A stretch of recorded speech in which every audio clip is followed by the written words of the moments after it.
Gravado nos unidos estúdios da Unigran, direto de Dourados, interior do Mato Grosso do Sul, a cidade em que toda festa de casamento tem churrasco com mandioca e pirão.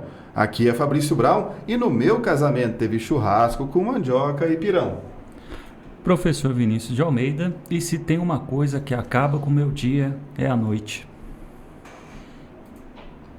Professor Geraldo Scramin Neto, citando Platão, adaptado com Cortella, é preciso tender para a verdade com toda a alma, com o coração e a inteligência. Será?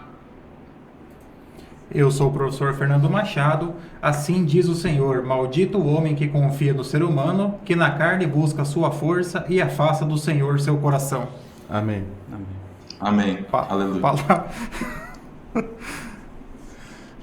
Irmãos e irmãs, hoje nós temos a satisfação de receber aqui em nosso episódio do podcast Direito do Mato o nosso amigo, o professor Geraldo Scramin Neto. Ele que é professor, é mestre em processo civil, professor da Universidade Paranaense no campus de Cianorte, e hoje vai aqui dividir conosco a bancada de trabalhos, trazer alguns assuntos muito interessantes que nós vamos discutir logo mais. Olá pessoal, beleza? Meu querido amigo Fernando, professor Fabrício, professor Vinícius, é uma grande honra, agradeço o convite feito pelo Fernando, colegas aí do mestrado, e uma grande satisfação estar aqui com vocês, poder conversar sobre um tema que eu acho super bacana, super interessante, e ao mesmo tempo dar muita risada com vocês. Eu não sei se eu vou conseguir falar sério a todo momento, estando perto do Fernando, mas vamos lá, vamos tentar. Queria aproveitar para deixar aqui e falar que pode encontrar em Geraldo Scramin, Instagram, Facebook, e renovar mais uma vez minha felicidade de estar aqui com vocês. Certo, obrigado. E aí, aproveitando, reforçando aqui aquele convite que a gente sempre faz para você que está acompanhando nosso podcast, conheça um pouco mais o nosso trabalho, acompanhando a gente nas redes sociais. Então, confere o nosso trabalho lá no Facebook, no Instagram e nas redes de streaming, como o Spotify e o canal do YouTube. E também reforçando aqui o convite do professor Geraldo, também conheça as redes sociais do professor Geraldo, seguindo ele lá no Instagram, no perfil Geraldo Scramin, S-C-R-A-M-I-N. Exatamente. É só olhar que está escrito embaixo da tela. Top. Pode clicar no link abaixo, né? Isso, pode clicar. É mentira que não tem link nenhum. Tem. No QR Code aqui, ó. No QR Code. Já manda uma doação também. Aqui o que eu esqueci de dizer é que o professor, não sei se vocês sabem, revelar em primeira mão, o professor Geraldo foi escolhido pela revista Direito e Moda como o professor de Direito mais bonito do Oeste Paranaense. Isso vocês não sabem, né? Sem dúvida. Será publicado na próxima edição. Sorte que vai aparecer só no Spotify. É patrocínio da Solange Modas, lá de Cianorte, né? Patrocinando aí o professor Geraldo. Irmãos e irmãs, se você ainda não tem a exclusiva caneca do Direito do Mato, Paulo, câmera 5. A gente nem sabe qual é o nome da câmera. Eu não Paulo, tenho. Temos que providenciar para o professor Geraldo uma caneca do Direito do Mato, lembrando que o nosso frete entrega em todo o Brasil, né? Então, se você não tem a caneca do Direito do Mato, entre em contato conosco via e-mail direitodomato@gmail.com ou pelo Facebook ou pelo Instagram, que nós vamos aí lhe dar as orientações necessárias para que você adquira esse produto exclusivo. O nosso assunto hoje é um assunto muito interessante, né? Porque vai envolver ali tudo aquilo que mais atrai o ser humano, né? A questão familiar, afetiva e o patrimônio. Vamos falar hoje sobre uma notícia que saiu no Conjur, que o professor Vinícius vai fazer aqui para nós a primeira leitura. Bom, já que hoje a gente está contando com a presença ilustre do professor Geraldo, selecionamos aqui uma notícia bem interessante para ser palco aqui dessa discussão que a gente sempre tem nos episódios. Olha só, pessoal, notícia vinculada no Conjur. Por vislumbrar má-fé e indícios de fraude, a primeira turma do Supremo Tribunal Federal negou o mandado de segurança e manteve decisão do Tribunal de Contas da União, que julgou ilegal a concessão da pensão de um juiz classista que em 2010, aos 72 anos, decidiu se casar com a sua sobrinha de 25 anos. Olha só, já começou aquele clima de novela. Ele morreu 4 meses depois de câncer e a viúva passou a receber a pensão. O TCU considerou o pagamento legal e determinou não só o fim da pensão com a devolução do dinheiro recebido pela jovem para o tribunal.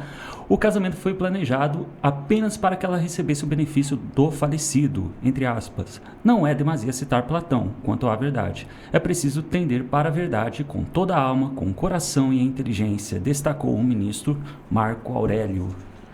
Rapaz, hein?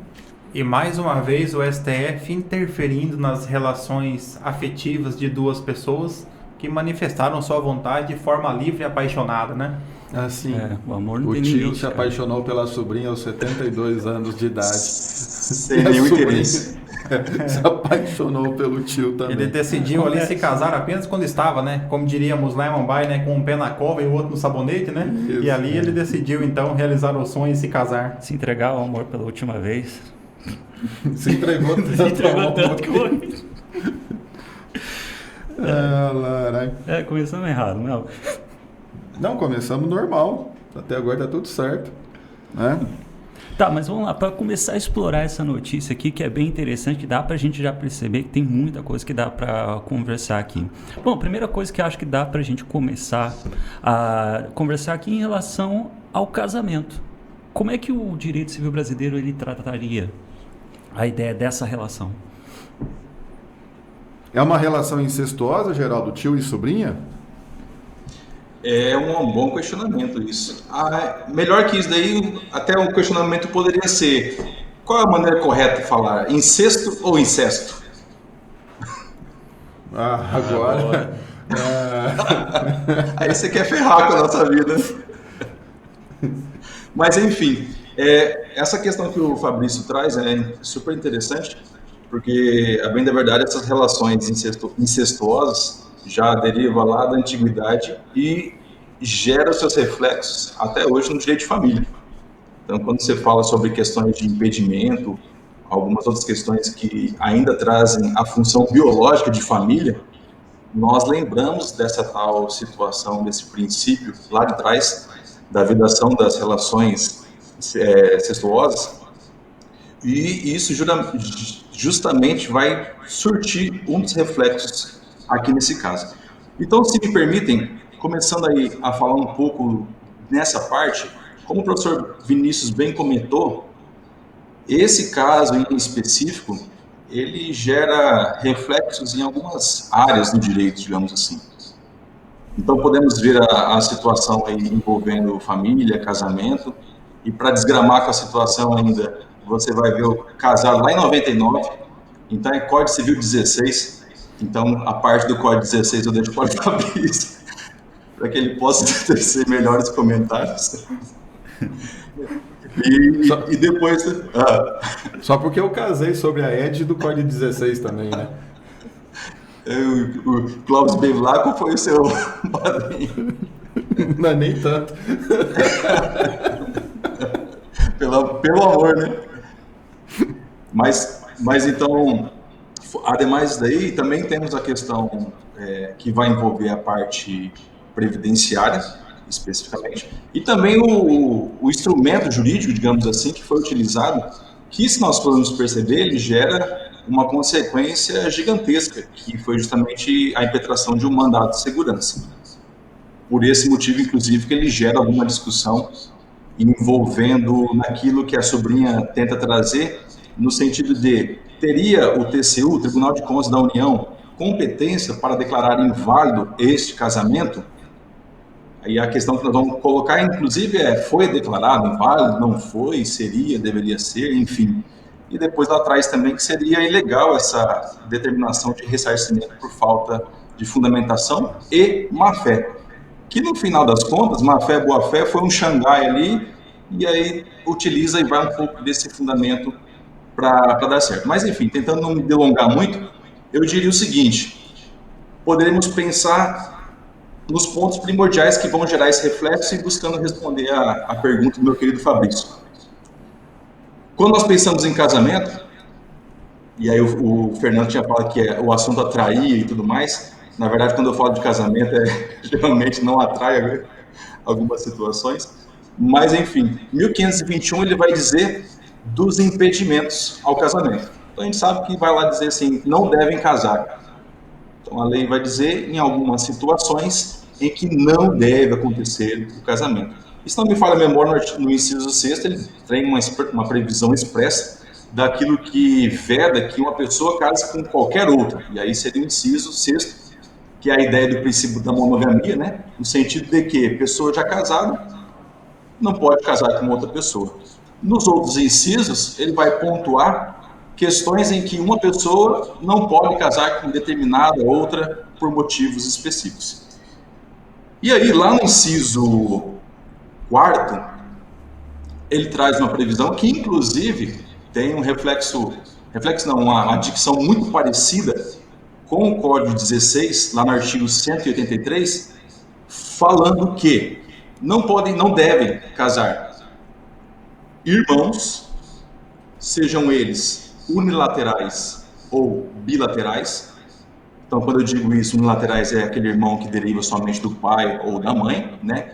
O pessoal geralmente, não sei se aí eles costumam falar assim, né? Mas aqui geralmente a gente fala irmão por parte de pai, irmão por parte de mãe, né? É isso aí. E os bilaterais, lá a falar de irmãos ainda no código anterior, que são aqueles, por exemplo, no meu caso, irmãos, filhos de pai e mãe em comum.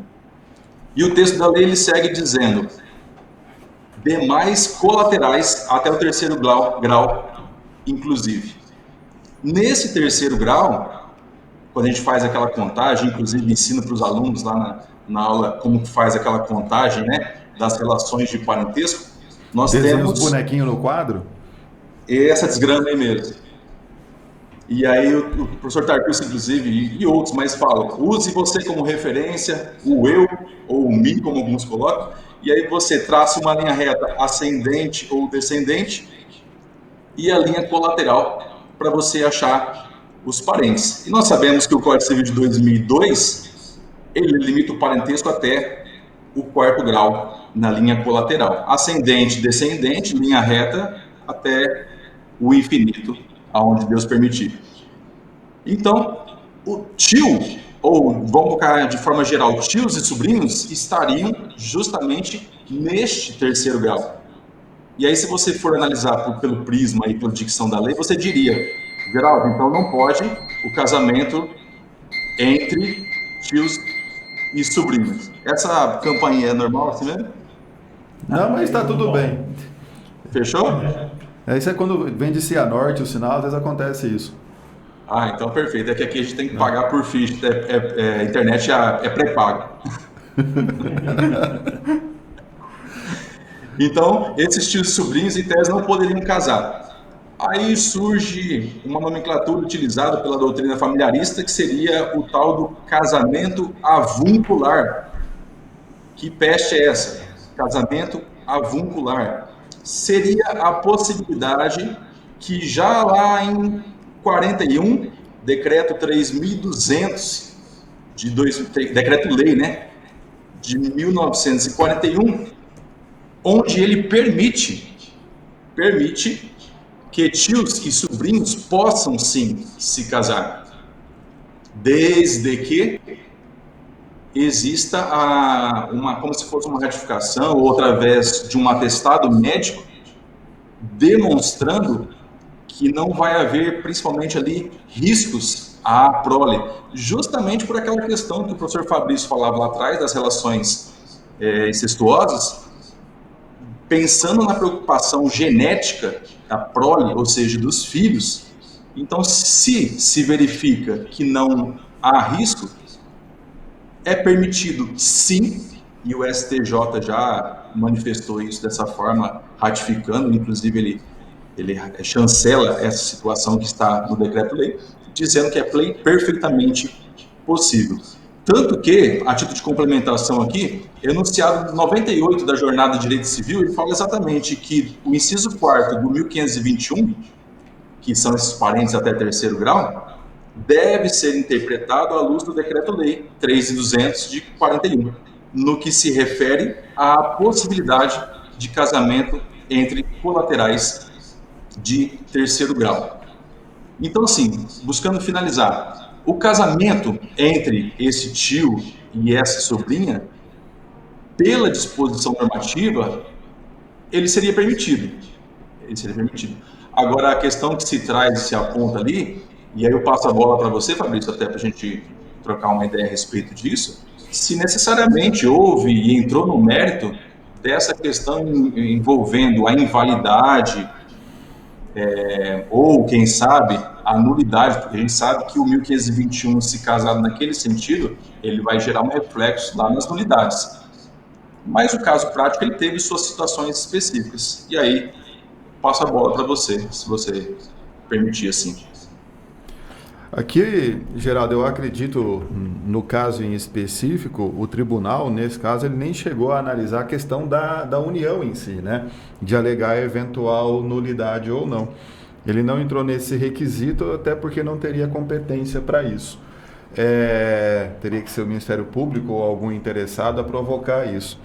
E creio que isso não veio a acontecer, ou se veio, não chegou aqui para a notícia. Ele poderia ser inválido? Acredito que se o tabelionato aceitou o casamento, considerando que o tabelião ele é regido pelo princípio da legalidade, ele analisou as questões. E como a preocupação é em relação ao prole, se ele já estava com 72 anos e às vezes doente, a impossibilidade, né, de procriar, né, já alcançando aí a esterilidade, então seria dispensado um exame no sentido da consanguinidade, da proximidade do parentesco prejudicar a prole.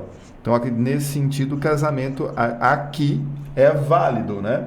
Mas a discussão do Tribunal de Contas da União e depois do mandado de segurança perante o STF quanto à pensão. E quanto à pensão, eu me eximo de me manifestar e deixo para quem estuda essa questão de pensão, quem gosta de lidar muito com velho, pagamento, filas. Fila. Meu INSS, essas coisas aí são outro professor que vai tratar disso. A parte do casamento é interessante. Por isso que para casar, né, a gente primeiro precisa se habilitar para casar, né, Geraldo? A gente faz um procedimento prévio, né, perante o tabelião para se habilitar para o casamento perante a outra pessoa, procedimento de habilitação para o casamento, e recebe então a certificação, você está habilitado para casar, e daí marca a data do casamento. Primeiro a gente tem que poder casar, inclusive chamado publicação dos editais de proclamas, para que a comunidade saiba que a gente quer casar com aquela pessoa, né? Fulano, filho de Ciclano e Beltrana, casar com Beltrana, filho de Ciclano e etc. Inclusive a oportunidade que a gente tem de reatar a amizade para ser convidado para a festa. Se eu me lembro, no Código Civil, inclusive, ele meio que fala assim, o que ele tem que falar, né? Tem, sim, inclusive, a frase exatamente. do tabelião, né? Os noivos só respondem sim, ou não, né? Vai ter a frase ali, né? Tanto que a celebração no civil ela é tão rápida que se você não prestar atenção, você casou e não sabe. E piscou, não viu. Se bobear, olhar pro lado. Pergunta de aluno de graduação, né? O casamento ele pode ser anulado ou invalidado em caso de não consumação? Hoje essa questão de consumação, né, vamos dizer, do coito, né, da cópula, em alguns casos ela não é necessária para a validade ou não, né? Tem pessoas que se unem, né, se bem que dentre os deveres dos cônjuges está a fidelidade, né, a coabitação e mútua assistência, e não está a questão da cópula, né, como dever ali dos cônjuges, né, como elemento essencial, a não ser que uma das partes tenha ali como finalidade precípua a constituir uma prole sua, né? Então aí o coito é essencial, né? E é interessante nesse sentido, Porque já dá uma força, já, né? Já resolve a questão mecânica que o Fabrício estava falando. Mas é interessante que o Fabrício comentou aí que tem casos que são dispostos lá quando se discute um pouco em relação a algumas questões que envolvem depois as causas suspensivas do casamento, que quem sabe pode ser futuramente alegado, que depois, se por acaso houver a coabitação ali, né? Eu sempre brinco às vezes com alunos, depois que o cara aproveitou da parte boa também do casamento, tem algumas coisas que se convalidam. Então, depois que o cara tentar pedir anulabilidade em algumas situações, meu amigo, já passou, já fez o test drive, digamos assim, aí depois não vai, de algum tempo, querer retornar. É denso no Código Civil, traz várias possibilidades com prazos distintos, mas a questão da coabitação, ele é sim um dos elementos aí que pode depois obstar essa anulabilidade em relação a esse casamento aí, viu? Aqui na questão previdenciária, o que é interessante é que o Tribunal de Contas, ele desconsidera a formalidade do casamento. Por que é interessante? Porque, como regra, na esfera previdenciária, seja ela o regime geral de previdência social, lá o INSS, né? Inclusive, já pensei, eu poderia fazer até uma promoção, né? Contrate uma ação previdenciária e ganhe o seria do Fábio Júnior, né? Poderia fazer aí a promoção. Mas isso, claro, seria propaganda ilegal aos olhos da OAB, né? Pedra casada. Não, mas a OAB está preocupada com o Felipe Neto, não com a gente. Pode fazer tranquilo. É verdade, né? Não tem problema, né? Tanto na questão do regime próprio, como são as pensões dos servidores públicos, né? Aqui, no caso, o indivíduo ali era um juiz classista, né? Da época em que haviam ali os juízes classistas, então ele certamente que ele adimpliu os requisitos para aposentadoria, isso antes da alteração constitucional, e em direito adquirido ele foi aposentado dessa forma. E o indivíduo aqui ou era divorciado ou não tinha nenhum outro dependente, e aos 72 anos, né, já quase no fim da sua vida ali, né, já havia até talvez feito o check-in, né, para ingressar na próxima etapa espiritual, e o indivíduo ele optou por se casar. Como regra, as instâncias previdenciárias não questionam o casamento. Ao se apresentar a certidão de casamento, o benefício é concedido. Existe no caso do INSS, tanto no serviço público, uma análise um pouco mais aprofundada quando se trata da união estável, porque a união estável ela pode ou não ter ali a formalização do vínculo, né? Quando não há a formalização do vínculo, é necessário que a união estável seja comprovada. E é aí que a Previdência Social ela vai trazer algumas regras necessárias para a verificação da alegação das partes. Por quê? É muito comum que ali, ao final da vida do segurado, o segurado, às vezes, é por vontade dele, ou às vezes, em muitas situações, o segurado já nem expressa mais a sua vontade, mas alguém acaba forjando alguns documentos. Um exemplo muito comum normalmente é o homem idoso e a relação de alguém que é cuidadora. A pessoa ali acaba produzindo alguns documentos alguns meses antes na verdade, não tem como saber quando será o óbito, né? Mas mais ou menos por uma estimativa, a pessoa vai produzindo alguns documentos e depois apresenta esse pedido e é feito esse controle. A pensão por morte é um benefício previdenciário que ela é devida aos dependentes, né?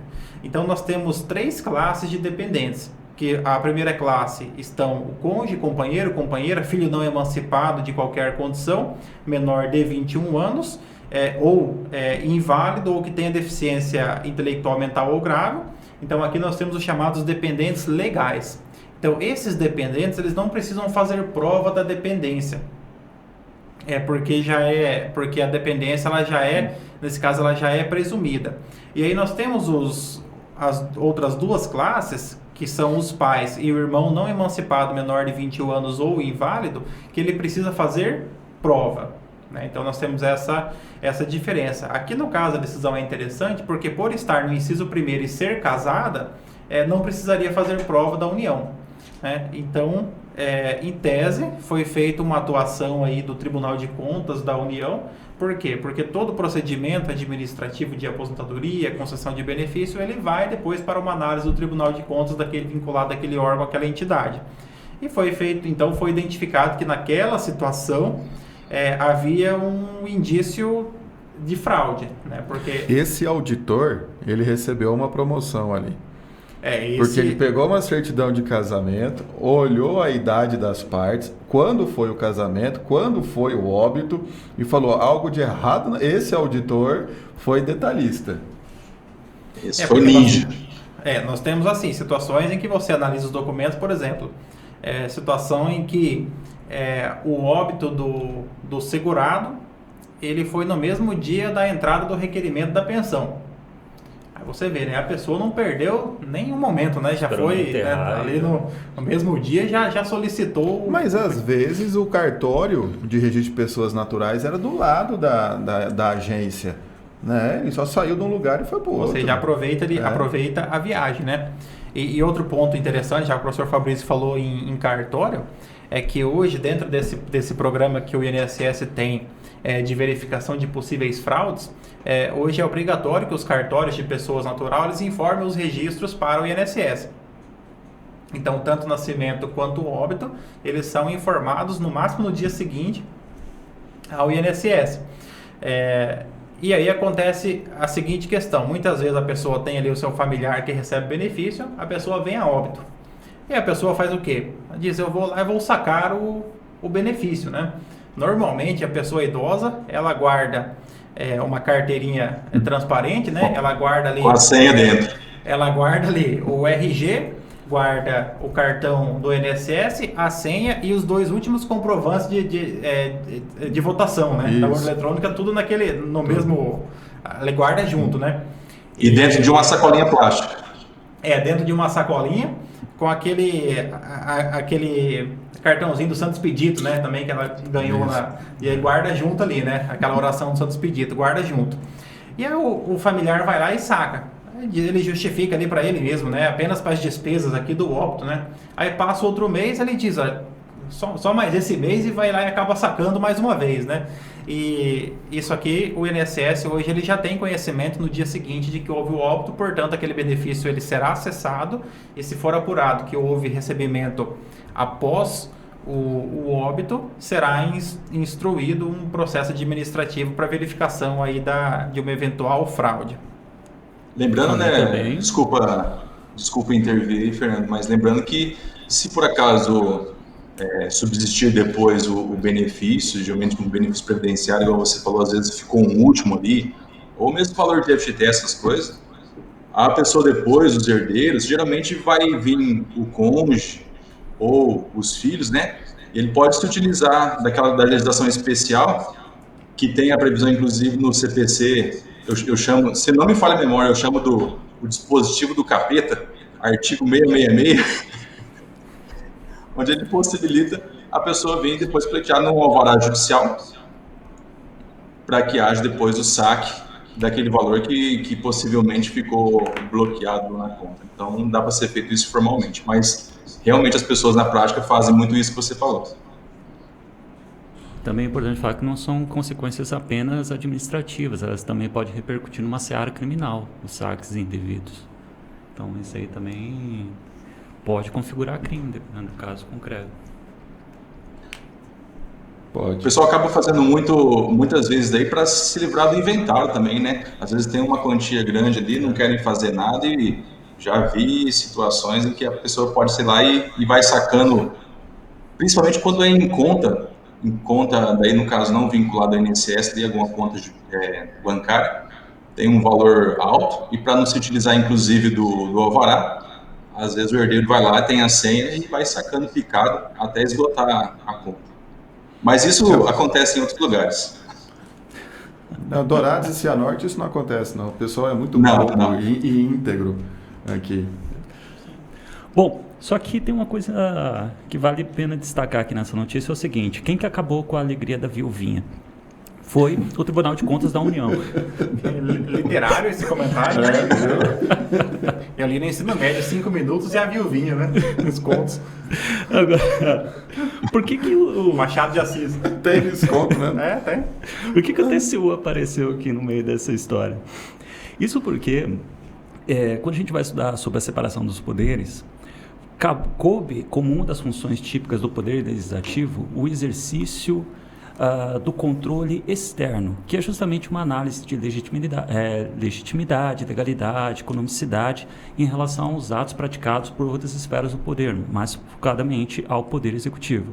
Só que o poder legislativo, se a gente tomar como base, por exemplo, o Congresso Nacional, ele não tem aquela expertise para fazer isso. Então ele precisa de auxílio de alguém, que no caso é o Tribunal de Contas, mais especificamente em questão do Congresso Nacional, o Tribunal de Contas da União, que não é um órgão subordinado ao Congresso Nacional. Ele é um órgão autônomo que auxilia o exercício desse controle externo. E aí o texto constitucional, ele vai falar lá no seu artigo 71, mais especificamente no inciso 3º, que é uma das funções do TCU apreciar, julgar a legalidade de alguns atos. Dentre eles, os atos de concessão de aposentadoria, reforma e pensão. E aí tem uma coisa como o Geraldo, o Fabrício e o Fernando estavam discutindo. No final das contas, não anulou o casamento, não atacou isso, apenas cassou a pensão. Isso porque não é função do TCU tomar esse papel de poder judiciário e alegar essa nulidade ou anulidade em relação ao casamento. Mas por que o TCU ele fez isso? Por que ele conseguiu chegar ao ponto de cancelar essa pensão? É porque, como a gente aprende lá no direito administrativo, aquela confusão toda de que o que é ato composto, ato complexo, a gente consegue, segundo a doutrina majoritária, classificar o ato de concessão de aposentadorias e pensão como um ato complexo, porque ele precisa de 2 manifestações de vontade, do órgão que concede e depois a confirmação por parte do Tribunal de Contas. E aí que entrou o papel do Tribunal de Contas.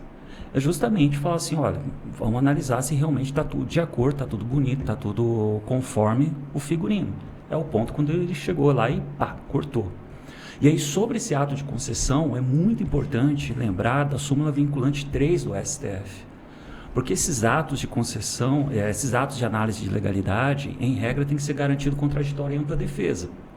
Só que quando é ato de concessão inicial de aposentadoria, reforma e pensão, o TCU ele não precisa conceder o contraditório em ampla defesa. Então, nesse caso aqui, por exemplo, ele não precisava ouvir a viuvinha. Ele cortou na raiz. Já chega na ignorância mesmo. Até porque a súmula permite. Mas temos uma decisão recente do STF que vai dizer que o TCU ele tem prazo de 5 anos para fazer isso.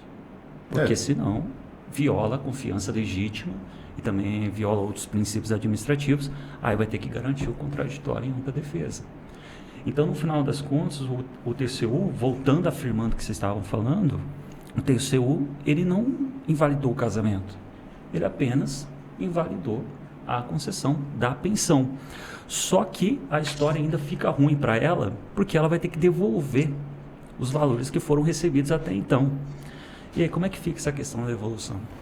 A questão da devolução dos valores é uma discussão já bastante antiga, de certa forma ainda não pacificada, né? Não pacificada por quê? Porque nós temos apenas a orientação do Superior Tribunal de Justiça, então o INSS continua praticando aquilo que ele entende devido, tanto o INSS quanto a administração pública. Então, nos casos em que o benefício ele é cessado, o INSS ou a administração pública exige a devolução dos valores. Já o STJ ele vem e diz assim: se os valores foram recebidos de boa fé, não é necessária a devolução porque são verbas alimentares. Então esse é o entendimento do Superior Tribunal de Justiça. Então vamos imaginar aqui uma determinada situação. Eu solicito uma aposentadoria, apresento os meus documentos, o benefício é concedido. Concedido o benefício, eu passo a recebê-lo. Então, recebo 1 ano, 1 ano e meio. Em um determinado procedimento de revisão, o INSS verifica que determinado período foi contado em duplicidade. e ele exclui aquele período da contagem, logo eu não teria mais os requisitos para a concessão do benefício. Então o INSS vai cessar o benefício, vai apurar o que foi devido e ele vai então ele vai solicitar a devolução dos valores. Nesse caso, o segurado ele se defenderá dizendo o seguinte: eu solicitei o benefício, você analisou os documentos, me disse que eu estava aposentado, eu recebi. Então nesse caso verifica-se a boa-fé do segurado. Agora, uma situação em que, vamos pegar aqui uma situação de união estável, que foi forjada uma união estável, não havia uma união, a pessoa forjou documentos, apresentou e usando meios fraudulentos, ela obteve a concessão. Posteriormente, o INSS, ele verificando em revisão, verifica a fraude, então, nesse caso, houve uma atuação dolosa da pessoa em fraudar a concessão do benefício. Verificando-se, então, a má-fé, então o INSS exige a devolução dos valores e a administração pública também exigirá a devolução dos valores que foram recebidos de forma indevida pela parte. Então, aqui no caso concreto, o TCU e o STF reconheceram que foi de má-fé.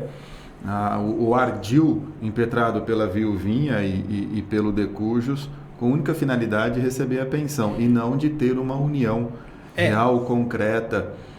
Aqui nesse caso, eu acredito que pelos elementos que nós temos, ainda não se discutiu a questão da boa-fé ou da má-fé, porque a pessoa ainda seria intimada para que ela tivesse o prazo ali para se manifestar com relação aos valores a serem recebidos, não com relação à concessão do benefício. E aí seria feita então essa análise, né?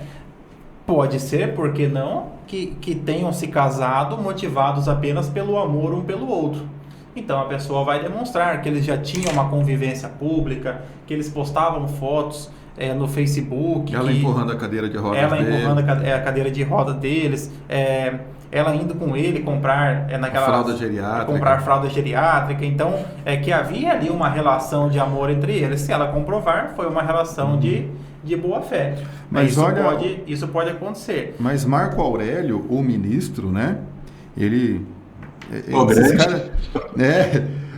se escreve de um jeito que é um saco. Ó. Presentes dados a sinalizarem a mais não poder a intenção de alcançar-se em detrimento do erário, pensão, o Tribunal de Contas abandonou o formal, a certidão de casamento, para levar em conta a realidade. Fez ver que não se trata aqui de decretar a nulidade do negócio jurídico, e sim negar validade a ele, quando identificados fortes indícios de fraude, no que tange ao efeito gerador da pensão estatutária, concluiu Marco Aurélio. Então, ele verificou indícios de fraude, ou seja, identificou a tão dita má-fé aqui, tanto que exigiu a devolução. Né? Aqui é um ponto muito sensível, porque eu sou uma pessoa que, acima de tudo, eu acredito no amor. Né? Então, para você é difícil acreditar que as pessoas não se casariam por amor. Não, eu sempre acredito no amor. Né? O amor, ele está acima de tudo. É evidente que sempre nesses casos, uma das pessoas, sobretudo aquele que falece, ele tem uma renda muito grande. Até hoje, eu quero um dia comprovar que o amor prevalece, mostrando que uma pessoa quis se casar nessa condição quando o outro recebia apenas um LOAS de um salário mínimo, né? Que nem gera pensão, né? Porque o LOAS, ele tem natureza assistencial, não gera pensão, né? Então, mas eu ainda acredito no amor, que eu ainda encontrarei um caso como esse. Que uma pessoa de 25 se casou com outro de 72, o de 72 recebia um LOAS. E a sociedade vai parar de julgar. Aí sim eu vou comprovar que eu estou certo, que o amor prevalece. Mas vai mandar direto é interessante. Pro TCU. É interessante porque se vocês forem pegar lá o fundamento que acabou sendo utilizado, inclusive, pelo TCU e depois ratificado, chancelado no voto lá do relator do Marco Aurélio, eles utilizam, de certa forma, duas situações. Uma delas é a má-fé, a evidente fraude colocada. E, por incrível que pareça, eles colocam ali claramente, expressamente, eles dizem, até anotei aqui, né? Eles colocam que em 2010, por exemplo, pensões em situações parecidas, ou seja, naquilo que o Fernando estava falando desse amor, parece que tem bastante casos assim. Então, eles evidenciaram diferença grande de idade, ou seja, mais situações acontecendo como essa, ele colocou que chegava a 280 milhões, conforme dados da Previdência. É algo um pouco assim, porque de certa forma eles pegam essa estatística e, de um modo, eles acabam utilizando para decidir também. Ele foi um dos elementos de convicção nesse caso. E o outro foi simplesmente, aqui, até em todas as matérias, as questões que eu vi em relação a isso, ao voto, ele basicamente ele fica decretado e fica analisado que houve ali uma má-fé, com elementos do tipo a grande diferença de idade, dá acho que 47 anos de diferença, o fato dele, logo que casa, depois de 4 meses, ele vem a falecer, né? E o fato de ser ali tio e subir. Então, existe a constatação e claramente dizem, né, os fortes indícios de fraude. E o que eu, no final das contas, eu acho interessante é que ele faz uma conexão com isso e acaba fazendo como se fosse uma ponte para dizer, então, você não tem direito líquido e certo, e aí o mandado de segurança, pau, descarta, né? Até eu queria fazer uma pergunta, não sei se é o momento de pergunta, mas queria falar com o Fabrício, que estava especificamente. Algumas coisas que eu li, inclusive, Fabrício não, desculpa, o Fernando, tinha questão envolvendo, nesse momento anterior, uma dificuldade legislativa para amparar essa tal situação. Se não me falha em memória, para frente de 2015, teve uma alteração tratando sobre essa questão das pensões, né? Que até, se eu não me engano, a pessoa que explicava alguma coisa sobre isso, lá no IBDFAN, ele dizia, se fosse nesse momento, da impossibilidade, porque, se não me falha a memória, ele exige 2 anos para que a pessoa pudesse pegar essa pensão e que teria que ter mais de, acho, 44 anos de idade para que fosse vitalícia, né? Mas lá atrás, parece-me que eu fiquei com a impressão de que há uma dificuldade em adequar isso ao meio legislativo e aí acabou utilizando-se desse tipo de argumentação muito mais baseado na má-fé para gerar as consequências que o professor Vinícius muito bem comentou, que foi a cessação e aí depois a devolução dos valores, né? Nós tivemos, em relação à pensão por morte, foi um dos benefícios mais alterados nos últimos anos. Até 2015, a pensão por morte ela era vitalícia. Então, acontecia a seguinte situação: o segurado instituidor, que é a pessoa que vem a óbito, ele tinha ali 25 anos, seu cônjuge tinha 24 anos. Então, imagina que veio a óbito o homem, no Brasil o homem morre mais que mulher, é mais comum a concessão do benefício para a mulher. A mulher... Não, homem e mulher morrem o mesmo tanto, é que o homem morre antes. O homem morre, sim, morre mais no sentido de idade previdenciária, idade... homem mais burro, né? Como segurado, Morre mais rápido. E que o homem, ele morre de homicídio, acidente de carro e não vai no médico, né? O professor Fabrício vai no médico com frequência, né? A cada 3 anos, Certo. Exame de próstata, inclusive. Ainda não. Esse professor Fabrício faz pelo convênio, todo mês. Amostra grátis. Garra amor, né? Então a pessoa recebia, imagine que a mulher começou a receber aos 25 anos, vivia até os 85, receberia ali por 60 anos o benefício, né? Tá bom de matemática. Então, em 2000 é que eu anotei aqui, por isso que eu... então, em 2015, então, a primeira alteração previdenciária, a pensão, ela não é mais como regra vitalícia. Então, tem uma tabela, de acordo com a idade do segurado, do beneficiário, será o tempo em que a pensão será mantida. A pensão só será vitalícia quando o beneficiário, a pessoa que vai receber, tem mais de 44 anos. Então, se ela tiver 43, a pensão vai até o máximo de 20 anos. Se tiver mais de 44 para frente, a pensão é vitalícia. Em 2018, houve uma alteração com relação à comprovação da união estável, que aí passou a se exigir documentos para comprovação da união estável de até no máximo 2 anos anteriores à data do óbito. Então, por exemplo, pega uma situação seguinte: as pessoas têm união estável, têm 5 filhos em comum, né? Certidão de nascimento do filho em comum é um comprovante de união estável. Tem 5 filhos, um tem 15, o outro 14, tem mais que 10 anos todos eles. Esses documentos não servem para a união estável. Então, esses documentos têm que ser produzidos em, no máximo, 2 anos anteriores a contar da data do óbito. Então, a ideia do INSS é que a pessoa tenha documentos recentes, né? Então, essa é a limitação que foi inserida.